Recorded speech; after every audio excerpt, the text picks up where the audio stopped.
President Trump's latest attacks on Somali immigrants in Minnesota.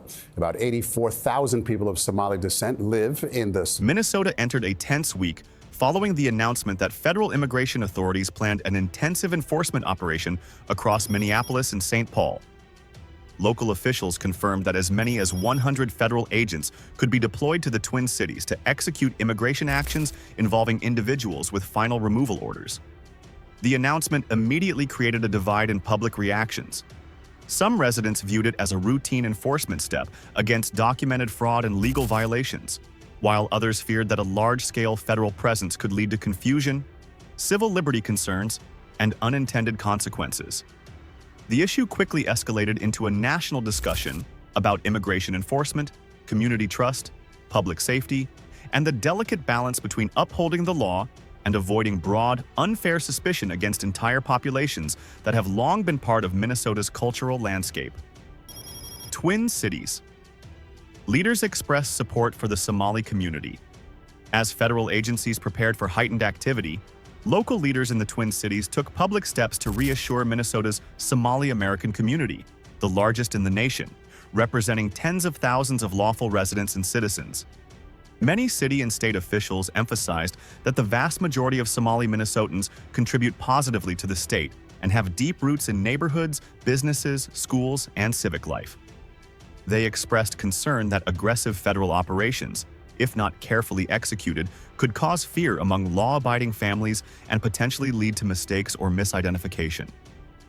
Although federal agencies maintain that their efforts target only individuals with unresolved legal or criminal issues, some local leaders warned that the scale of the operation could unintentionally sweep up people who have done nothing wrong.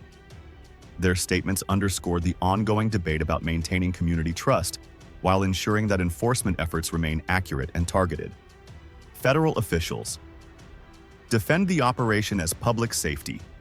Focused federal immigration representatives described the planned operation as a matter of public safety and legal follow-through, not a broad crackdown on any ethnic or religious group. They argued that the priority is individuals with documented legal violations, completed removal orders, or serious fraud allegations, rather than community members who are living lawfully. Officials pointed to recent investigations involving financial misconduct in Minnesota as one reason the region received elevated attention, though they insisted that immigration enforcement and fraud investigations are separate processes handled through established legal channels. They said the mission was straightforward: ensure that immigration laws are enforced consistently, remove individuals whose legal cases have already reached final adjudication, and uphold the integrity of programs designed to help vulnerable populations. The federal position stressed that lawful residents and citizens have nothing to fear from the operation, as its scope is limited to specific individuals. The fraud cases that brought national attention to Minnesota. Minnesota's recent financial fraud investigations played a key role in drawing national scrutiny. Over the past several years, federal audits uncovered significant misuse of state and federal program funds intended for childcare, food assistance, and housing support.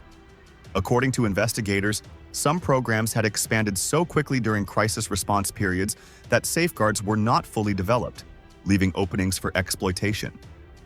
Dozens of individuals from various backgrounds, not any single community, were charged or investigated for misusing funds, and more indictments were expected.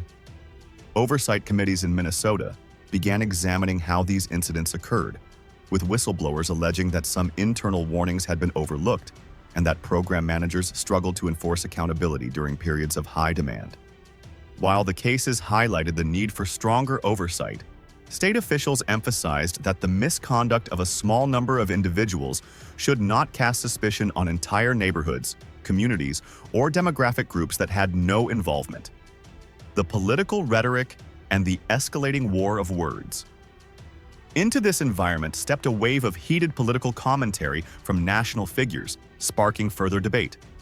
Statements that were interpreted as generalizations or attacks on entire immigrant groups triggered strong reactions from local leaders, community members, and national observers who believed such rhetoric risked stigmatizing thousands of innocent people. Supporters of stronger immigration control countered that criticism of individuals who commit fraud or break laws should not be misconstrued as criticism of lawful residents or the broader community. The clash reflected deeper divisions in national politics, where discussions about immigration often blur the line between policy critique and personal identity. Both sides accused the other of oversimplifying the issue. One side insisted enforcement is necessary to maintain legal integrity, while the other warned that inflammatory language can create fear, misunderstanding, and civic tension. Throughout the debate, community advocates urged that conversations remain focused on individual accountability rather than attributing wrongdoing to entire populations. Representative Ilhan Omar responds to criticism. Minnesota Congresswoman Ilhan Omar addressed national comments directed toward her and her community, framing them as part of a broader pattern of political rhetoric that, in her view, unfairly targets immigrants and refugees. She argued that criticisms often blur legitimate concerns about fraud with unfounded personal attacks and asserted that political leaders should avoid using divisive language that could heighten fear in communities that already feel vulnerable. Omar emphasized that the overwhelming majority of Somali Minnesotans are citizens who contribute to the social, cultural, and economic fabric of the state, and that public safety concerns should be addressed through law enforcement and judicial processes rather than public generalizations. Her response highlighted the personal impact that such rhetoric can have on individuals who are trying to build stable lives in the United States, while also acknowledging that wrongdoing must be confronted through due process. The public fears and perceptions shaping the conversation. As the national conversation intensified, some Somali American residents expressed concern that politically charged language could inadvertently encourage hostility or misunderstanding toward people who have lived in Minnesota for decades. They worried that broad statements, even when directed at specific individuals, might be interpreted by the public as judgments against entire groups. On the other side, supporters of the federal operation argued that enforcement actions are part of maintaining lawful immigration systems and should not be conflated with prejudice or discrimination.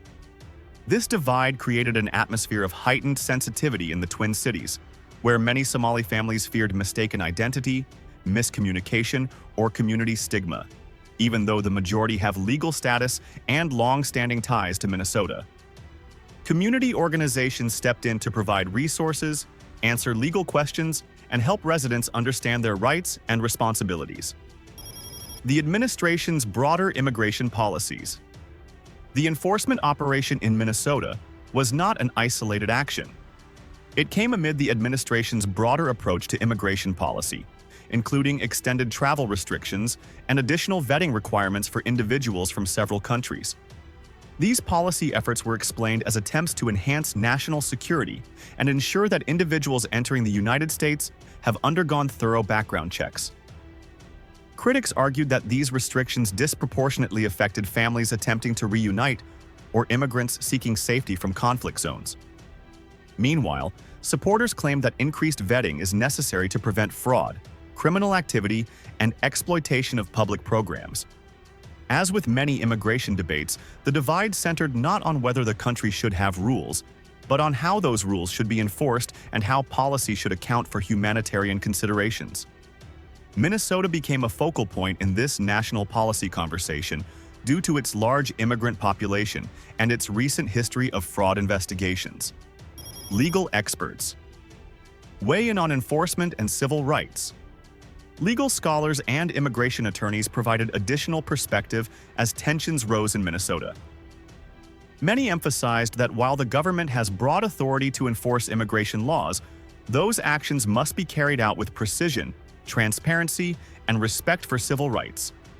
Attorneys noted that past large-scale operations in other states resulted in occasional detentions of lawful residents due to documentation errors, language barriers, or misidentification, though such cases were relatively rare and usually resolved quickly. Still, the possibility of mistakes heightened anxiety in the Twin Cities, prompting lawyers and community groups to prepare for increased requests for legal assistance. At the same time, several legal experts noted that individuals with final removal orders had already undergone lengthy legal processes, and federal agencies were within their authority to enforce court decisions. Their analyses revealed the inherent complexity of immigration enforcement, balancing the rule of law with procedural accuracy and community reassurance. The challenge of addressing fraud without stigmatizing communities. The fraud investigations that emerged in Minnesota created a political and social dilemma. How to address wrongdoing without allowing isolated criminal actions to shape public opinion about an entire community. Oversight committees stressed that fraud, regardless of who commits it, harms taxpayers and erodes trust in public institutions. And they underscored the importance of holding individuals accountable through due process. At the same time, advocates insisted that public conversations must distinguish between individual misconduct and the character of a broader population.